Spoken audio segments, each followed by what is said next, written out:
எல்லாமே சொல்லுவாங்கன்னா அவன் பையன் இப்படி இது மாதிரி ஆடுறான் லூஸ் மாதிரி பண்ணுறான் அப்படின்ட்டு. எனக்கு வந்து ரொம்ப கனவுன்னா ஜீ தமிழில் நடிக்க வச்சு பார்க்கணும் தான் எனக்கு இருக்கும். ஜீ தமிழ்ல டான்ஸ் இருக்குங்களா, அதெல்லாம் நிறைய பார்ப்பேன் நான். நம்மளும் போயிட்டு கரெக்டாக போயிட்டு ஜீ தமிழில் போயிட்டு நான் டான்ஸ் ஆடிக்கணும்னு சொல்லிட்டு எப்படியோ போயிட்டு ஆடிக்கில் கேட்டு அடுத்த ஆடிஷன்லாம் ரெடியாக இருப்பேன். ஆடிஷன் போகிறோமா டான்ஸ் ப்ராக்டிஸ் பண்ணணுமான்னு சொல்லி போயிட்டு இருப்பேன். நான் நீ டான்ஸ் சொல்லி சுற்றின்னு இருக்க, வேலையில் போக மாட்டியா?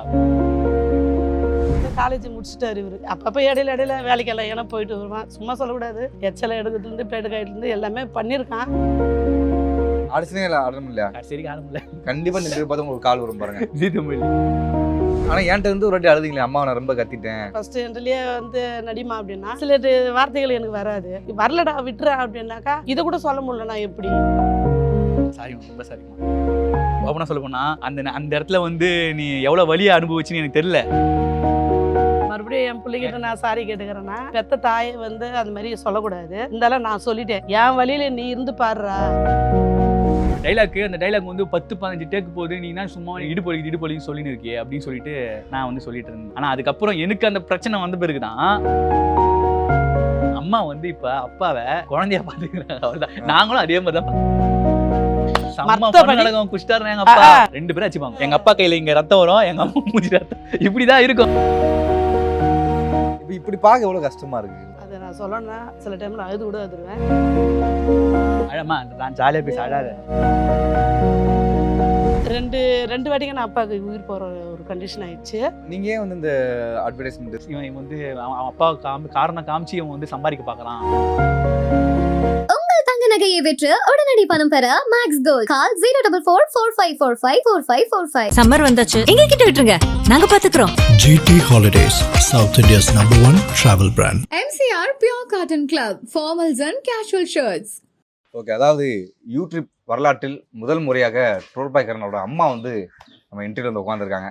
எவ்வளோ பெருமையாக ஃபீல் பண்ணுறீங்க? உங்கள் பையனை வந்து இவ்வளோ ரசிகர்கள் இருக்காங்க, இவ்வளோ போட்டாலும் வந்து மில்லியன் வியூஸ் தான் போயிட்டு இருக்கு அப்படிங்கிறப்போ எவ்வளோ ஹாப்பியாக இருக்குது உங்களுக்கு? சொல்றதுக்கு வார்த்தையே இல்லை. ரொம்ப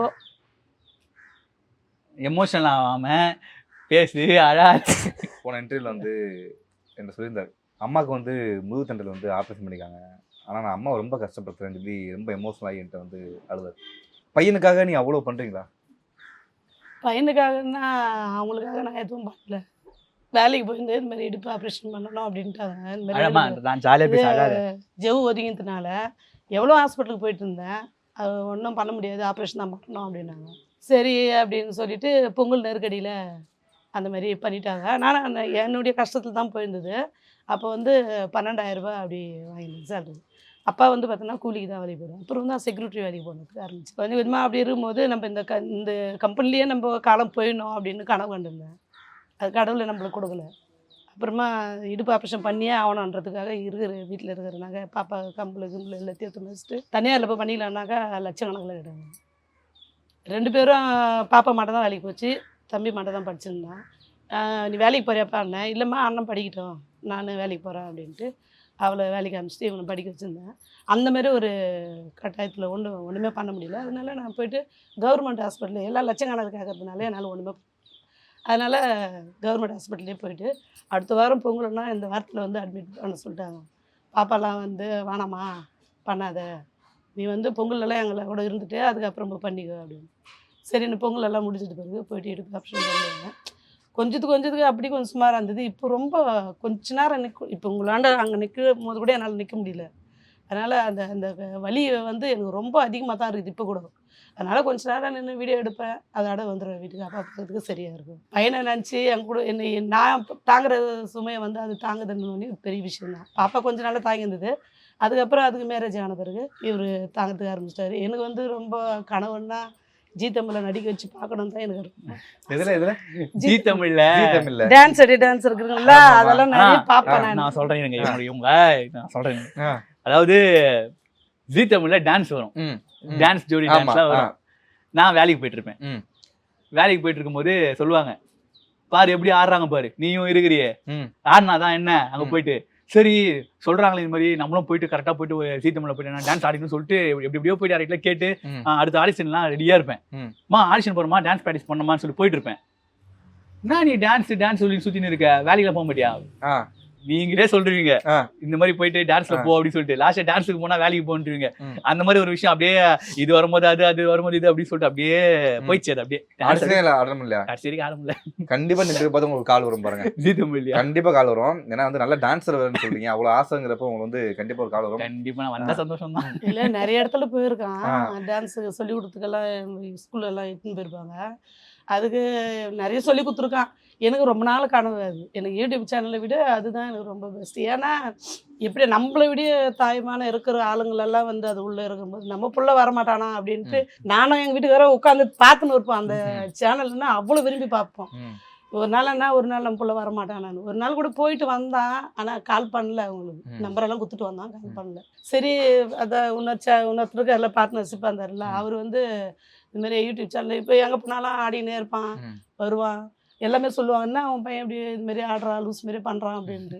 அதை நான் ஏன்டா அது மாதிரி பண்ணுறேன் அப்படின்னு எல்லாமே அப்படிதான் பண்ணுவாங்க. அதான் அந்த வயசுலேருந்து அது மாதிரி பண்ணிருக்கான். மித்ரன் வயசுலேருந்து அது மாதிரி டான்ஸ் தான். அது மாதிரி பண்ணும்போது எல்லாமே வந்து என்கிட்ட சொல்லுவாங்க. சரி ஏன்டா இது மாதிரி லூஸ் தனமாக பண்ணுற, அது மாதிரிலாம் பண்ணாத அப்படின்னு சொல்லுவேன். சரி இவருக்கு சரி அப்படியே போயிடுச்சு. அப்புறமா அந்த தம்பி வந்து ஒரு நாள் நான் காய்கறி வாங்கிட்டு வரும்போது இவனை நிற்க வச்சு பேசியிருந்தாங்க. இந்த காலேஜ் முடிச்சுட்டார் இவர். காலேஜ் முடிச்சுட்டு பிறகு வேலைக்கு அப்பப்போ இடையில சண்டே டைம்னா இல்லைன்னா சனிக்கிழமை இந்த 2 நாளில் போயிட்டு வேலைக்கெல்லாம் ஏன்னா போயிட்டு வருவான். சும்மா சொல்லக்கூடாது. எச்சலை எடுக்கிறதுலேருந்து பிளேட்டு கைட்டுலேருந்து எல்லாமே பண்ணியிருக்கான். அதெல்லாம் நம்ம சும்மா சொல்லக்கூடாது. என் பிள்ளை அதுமாரி அவ்வளோ கஷ்டம் மாலை கட்டுற இடத்துல கூட வேலைக்கு போயிருக்கான். அங்கே சாக்கு அடிச்சிச்சுன்னு சொல்கிறதுனால தான் அந்த இடத்த விட்டு நிப்பாட்டி ஸ்கூல் படிக்கும் போது காலேஜ் படிக்கும் போது முடிச்சுட்டு வேலைக்கு போயிடுவான். அந்த மாதிரி ஒரு விஷயம். யூடியூப் சேனல்ல ஆரம்பிக்கும் போது கூட வீட்டில் வந்து நான் என்ன சொன்னேன்னா, யூடியூப் சேனல் ஆரம்பிக்க போறேன், இந்த மாதிரி ஒரு விஷயம் இருக்கு, நீங்க நடிமா நீ கண்டிப்பா இது பண்ணிடலாம், நானும் அவரும் சேர்ந்து தான் ஆரம்பிக்க போறோம் அப்படின்னு சொல்லும்போது நான் நடிக்க மாட்டேன், ஸ்டார்டிங் நடிக்க மாட்டேன், என்னை விட்டுரு. ஏன்னா ஒரு சின்ன ஒரு விஷயம் கூட பண்ணலன்னா செம்மையா டென்ஷன் ஆகிடும் எனக்கு. யாராரா என்னென்னவோ பண்றாங்க, நீ உனக்கு என்ன, நீ நல்லா தானே, நீ யாரு, நீ சத்தியவட் ரோட்லயே உங்ககிட்ட சண்டைக்கு யாரா வருவாங்களா ஃபர்ஸ்ட் அப்படின்னு சொல்லிட்டு. ஏன்னா அவ்வளோ ஒரு டெரரு, யாரும் சண்டைக்கு வர மாட்டாங்க, அவங்களா ஐயோ அப்படின்ற மாதிரி ஒரு பயமா இருப்பாங்க. ஸோ அந்த மாதிரி ஒரு விஷயம், நீ வந்து ஒரு டைலாக் சொல்ல மாட்டேறியம்மா, என்னம்மா நீ அப்படின்னு சொல்லிட்டு அப்படியே சண்டே வந்துடும். தினமும் வீடியோ எடுக்கும் போது தான் சண்டை தான். நீங்க ஆனா என்கிட்ட இருந்து ஒரு வாட்டி அழுதிங்களே, அம்மா நான் ரொம்ப கத்திட்டேன். ஆமாண்ணா, அதுதான் நிக்க முடியாது. அந்த டேக்கு என்னால எனக்கு வரல. அதான் ஃபர்ஸ்ட் என்ட்ரிலேயே வந்து நடிமா அப்படின்னா சரி கொஞ்சம் கொஞ்சமா அப்படியே நடிச்சுட்டு இருக்கும்போது சில வார்த்தைகள் எனக்கு வராது. அப்போ என்ன சொல்லுவா, என்னால் வரலடா விட்டுறேன் அப்படின்னாக்கா அதெல்லாம் முடியாது, நீ சொல்லிதான் ஆகணும், இதை கூட சொல்ல முடியலண்ணா எப்படி அப்படின்ட்டு. அதாவது அவங்களுக்கு இருக்கிற வலி எனக்கு தெரியலண்ணா. ஏன்னா சும்மானா இதே சொல்லின்னு இருக்காரு ஒரு டைலாக்கு, அந்த டைலாக் வந்து 10-15 டேக்கு போகுது, நீ என்ன சும்மா நீ இடுப்பொலிக்கு சொல்லின்னு இருக்கியே அப்படின்னு சொல்லிட்டு நான் வந்து சொல்லிட்டு இருந்தேன். அது அந்த நேரத்தில் என்னுடைய மைண்ட் செட் அப்படி இருந்துச்சு. ஆனால் அதுக்கப்புறம் எனக்கு அந்த பிரச்சனை வந்த பிறகு தான் அது எவ்வளோ பெரிய வலின்றது நான் தெரிஞ்சுக்கினேன். இப்போ அம்மாவுக்கு என்ன பிரச்சனையோ அதே பிரச்சனை தான் எனக்கும். என்ன ஒன்று அவங்க ஆப்ரேஷன் பண்ணிட்டாங்க, நான் பண்ணல, எனக்கும் டிஸ்க் பல்ஜி தான். அவங்களுக்கு என்ன அவங்களத விட எனக்கு ஒரு படி மேலே தான் இருக்கு வலி. நடக்க முடியாது, ரொம்ப தூரம் நடக்க முடியாது, அந்த மாதிரி ஒரு விஷயம் தான். ஆனா அந்த வலி வந்து இப்போ நான் வீடியோ எடுக்கும் போது எனக்கு வலிக்குது இல்ல, அப்போ நான் யோசிச்சு பார்த்தேன், அதை நினைச்சா ரொம்ப ஃபீல் பண்ணேன். சரி ஓகே, இப்போ ஒரு அருமையான வாய்ப்பு நான் கொடுக்குறேன். அம்மா கையை பிடிச்சி ஒரு சாரிம்மா இல்ல சாரினா ஒரு காரணம் சொல்லிட்டு ஒரு நாள மனசுல ஒன்று வந்துருக்கும்ல, அதை சொல்லிட்டு அவங்க கண்ணை பார்த்து சொல்லிட்டு சாரிக்கிறேன். சாரிம்மா, ரொம்ப சாரிம்மா. ஏன்னா நிஜமா அப்படின்னா சொல்ல போனா அந்த இடத்துல வந்து நீ எவ்வளவு வலியை அனுபவிச்சுன்னு எனக்கு தெரியல நான். ஆனா அந்த வலி நான் அனுபவிக்கும் போது நான் ஏற்கனவே உங்ககிட்ட சாரி கேட்டனா இல்லையா மறுபடியும் என் பிள்ளைகிட்ட நான் சாரி கேட்டுக்கிறேன்னா, பெத்த தாயை வந்து அது மாதிரி சொல்லக்கூடாது. இருந்தாலும் நான் சொல்லிட்டேன், என் வழியில நீ இருந்து பாடுறா, என் வழியில நான் எப்படி தவிக்கிறேன்றது உனக்கு தெரியும், எனக்கு வந்தால் தான் வலி கிடையாது, உனக்கு வந்தால் தான் தெரியும் அப்படின்னு. சும்மா ஒன்றும் இல்லை, சும்மா அப்படி எகிரி குச்சி அவ்வளோ தான்.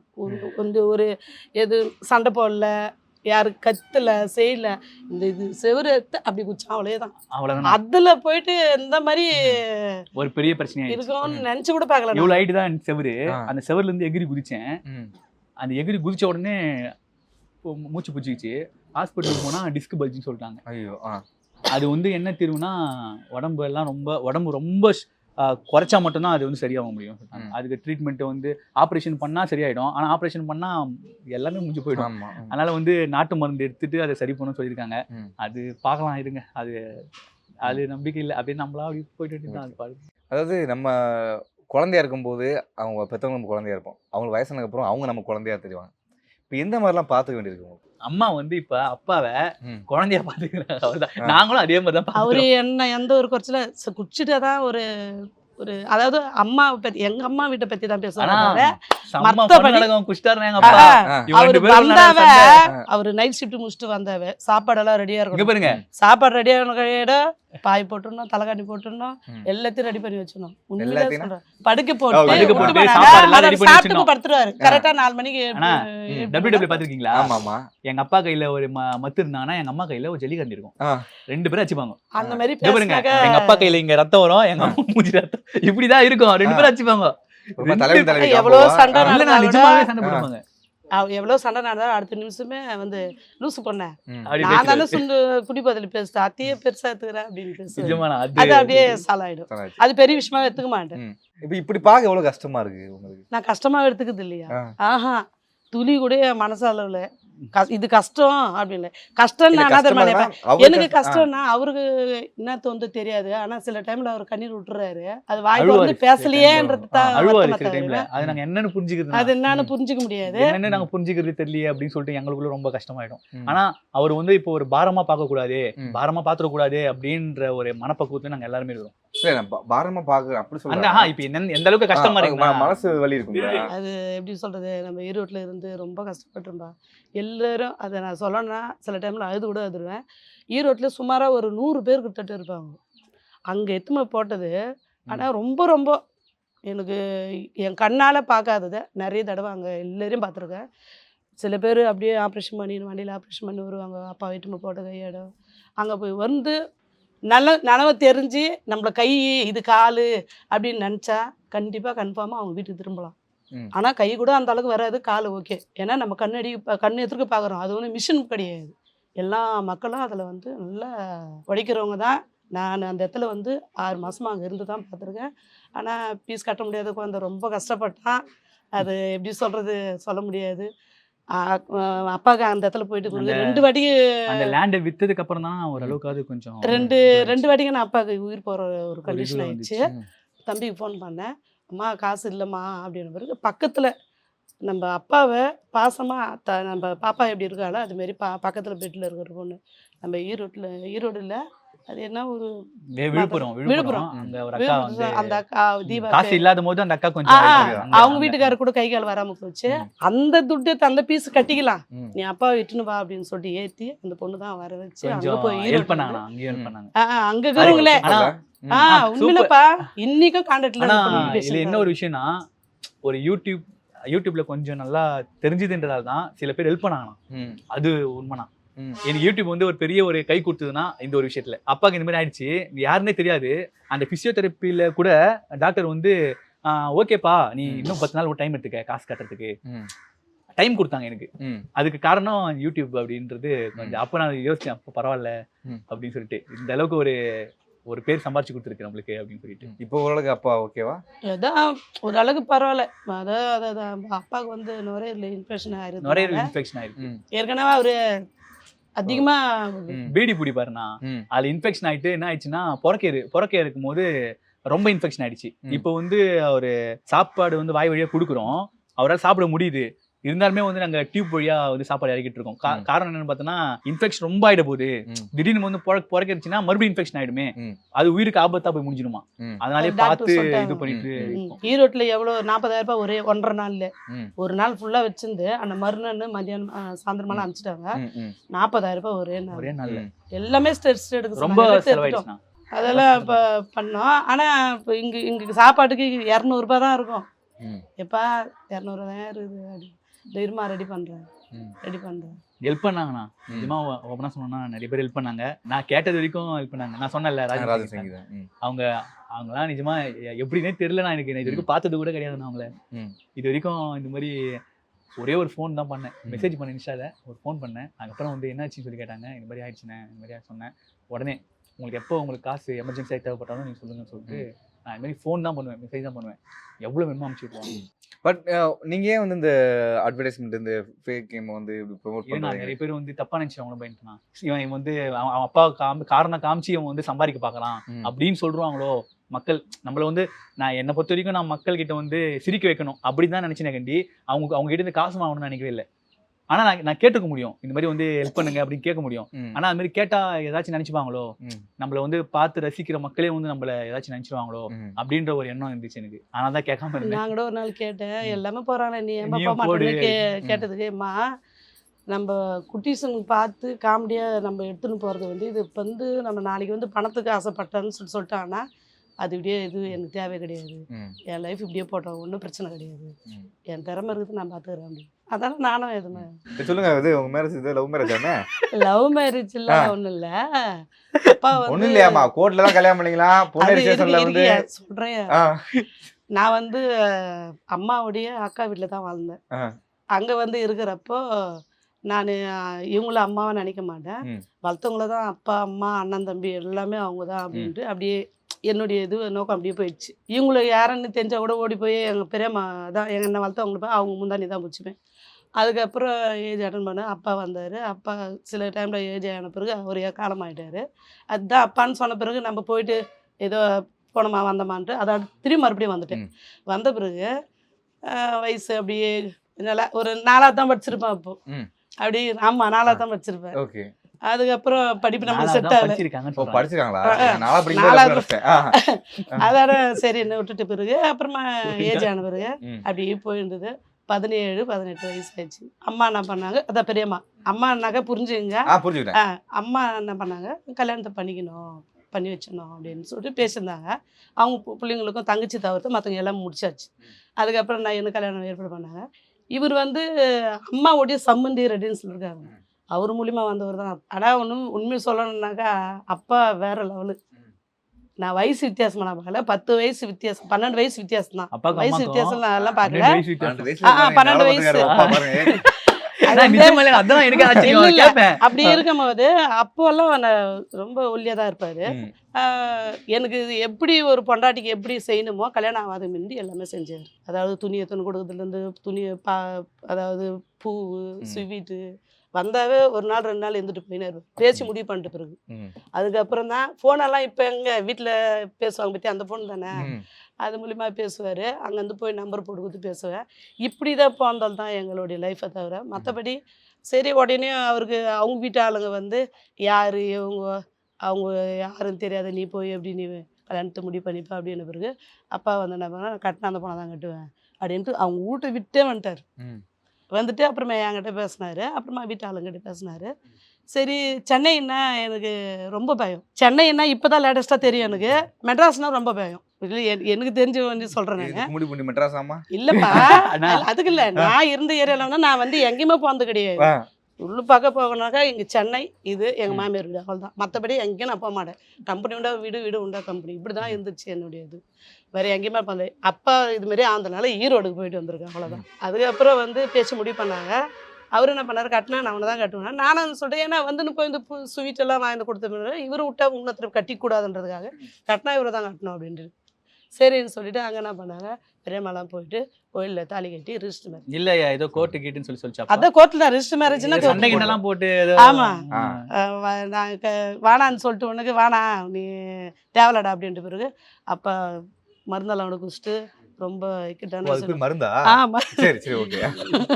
புரியல மருந்து குடிச்சிட்டு கட்டினா இவ்வளோதான் கட்டுவேன்ட்டு திரும்பி மறுபடியும் அது வந்து எனக்கு அந்த காலத்தில் வந்து பேய் பூச்சினா மஞ்சள் கயிறு கட்டுவாங்க இல்லையா, அது மாதிரி கட்டின்னு இருக்கும்போது அந்த பொண்ணுக்கு கல்யாணம் ஆயிடுச்சுடா அப்படின்னு சொல்லிட்டு அவர்கிட்ட போய் தப்பாக முடிவு பண்ணி அவர் ஏதோ மருந்து பூசி மருந்து ஏதோ குடிச்சிட்டு அங்கேருந்து வந்து நான் விடமாட்டேன், உன் கடையில் ஒரு சொட்டு கண்ணீர் விடாத நான் பார்த்துக்கிறேன் அப்படின்னு சொல்லிட்டு திரும்பி மறுபடியும் எங்கள் பெரியம்மா அப்படியே குழப்பிட்டு அதுக்கப்புறம் தான் கல்யாணமே ஆச்சு. இப்போ நீ சொன்னது இது ஒரு சீரெல்லாம் எல்லாமே பண்ணியிருக்காரு சின்ன வயசுல. எவ்வளோ வேலை பார்த்துருக்காரு ஒரு சின்ன வயசுலேருந்து? மாலை கட்டுற வேலைக்கு போயிருப்பான். அப்புறமா வந்து டிஃபன் கடைக்குன்னா இவர் செய்ய மாட்டாரு, எச்சல் எடுக்குது எல்லாமே. இல்லை சொல்றது இப்போ சொல்றது இல்லை பாருங்க, எடுக்கிறது பிளேட் எடுக்கிறது எல்லாமே. கொஞ்சம் இவனும் பரோட்டாலாம் போடுறதுக்கு ஆரம்பிச்சான். அதுக்கப்புறம் கொஞ்சம் இதுவா சொல்லலாம். அந்த மாதிரி சொல்லும் போது அவங்க ஃபீல் பண்ண போறாங்கன்னு சொல்றேன். அது ஏன்பா நான் கூட ஒரு இடத்துல வேலைக்கு போனால் கூட அது மாதிரியே இப்போ நானும் கஷ்டப்பட்டு தான் வந்திருக்கிறேன். நம்ம ஒன்றும் திடீர்னு நம்மளுக்கு யூடியூப் சேனலில் வந்து இப்போ தான் கை கொடுத்தது. அப்போல்லாம் நம்ம எல்லாமே கஷ்டப்பட்டுருந்தோம். பாப்பா 4000 ரூபாய் சம்பளத்துக்கு போயிருந்தது. பாப்பா படிப்பு நிப்பாட்டிட்டு அதை அமுச்சு விட்ருந்தேன். அப்புறம் தம்பி படிக்க முடிச்சிட்ட பிறகு இவனை அமுச்சு விட்ருந்தேன் வேலைக்கு. அவன் பாப்பா கல்யாணம் முடிஞ்சுன்னா லாக்டவுனில் சுத்தமாக ₹1 கிடையாது. பாப்பா கல்யாணம் ஓகே ஆகிடுச்சு. சரி நாங்கள் முடிவு பண்ணிட்டோம். தம்பிக்கு சுத்தமாக இல்லை, எல்லாம் மக்கள் தான். இவங்க கூட பழகின ஃப்ரெண்டுங்க மதம்னு நம்ம பிரித்து பேசக்கூடாதுப்பா. எல்லா மதம் சம்மதம்ன்றோம். அந்த ஆளுங்க மட்டும்தான் இவனுக்கு உதவி பண்ண. முஸ்லீம் ஒரு அண்ணா வந்து இங்க இருந்துட்டு போனாருன்னா ரகுமான் ஒரு அண்ணா வந்து இருந்துட்டு அந்த அண்ணன் தான் எனக்கு வந்து காசு வந்து தங்கச்சிகள் இந்த காசு இல்லைன்னா சொன்னதுக்கு எல்லாருக்கிட்டுமே காசு வாங்கி ரெடி பண்ணி அவரு ஒரு அமௌண்ட் கொடுத்தாரு. இந்த ஏரியால காசு வாங்கி இந்த ஏரியால மட்டும் இல்ல ஆனா அதான் சொல்றேன் நான் என்ன வந்து எல்லாருக்குமே பிடிக்கும்ண்ணா. எனக்கு யூடியூப்ல மட்டும் இல்ல, யூடியூப்ன்றால் இல்ல, ஒரு நார்மலாவே வந்து யூடியூப் முன்னாடியே வந்து கரண் அப்படின்னு ஒருத்தன் வந்து இருக்கான், வந்து இப்படி இருப்பான், டான்ஸ் ஆடுவான் அப்படி இப்படின்னு சொல்லிட்டு ஒரு துருத்துன்னு இருப்பான் ஒரு பையன் அப்படின்னு சொல்லிட்டு நான் எல்லாருக்கிட்டுமே அன்பதானா இருப்பேன். எல்லாருக்கிட்டுமே யூடியூப் வந்ததுக்கு அப்புறம் இல்லை, அதுக்கு முன்னாடிலேருந்தே ஒரு எல்லாருக்கும் பிடிச்ச ஒரு பையனா இருப்பேன். அந்த மாதிரி அந்த அண்ணன் வந்துட்டு பார்த்துட்டு போனாரு, காமிச்சிருப்பேன். சரி அவர் போயிட்டாரு. அவர் தான் வந்து பேர் ரகுமான். அவருக்கு தங்கச்சி கல்யாணத்துக்கு வந்து அவரால் முடிஞ்ச வரைக்கும் எல்லாருக்கிட்டையும் காசு கலெக்ஷன் பண்ணி எனக்கு ஹெல்ப் பண்ணாரு. உங்கள் தங்க நகையை விற்று உடனடி பணம் பெற மேக்ஸ் கோல்ட். கால் 04445454545. சம்மர் வந்தாச்சு, எங்க கிட்ட விட்டுருங்க, நாங்க பாத்துக்கிறோம்.